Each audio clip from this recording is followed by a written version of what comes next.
Meaning of fiscal. Fiscal.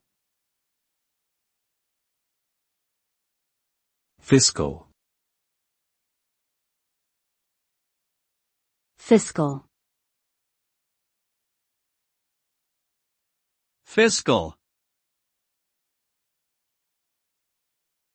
The term fiscal generally refers to financial matters related to government revenue, spending, taxation, and budgets.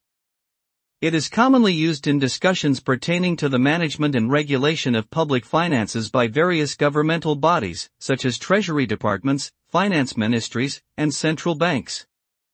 The term can also be applied more broadly to any financial actions taken by individuals or organizations.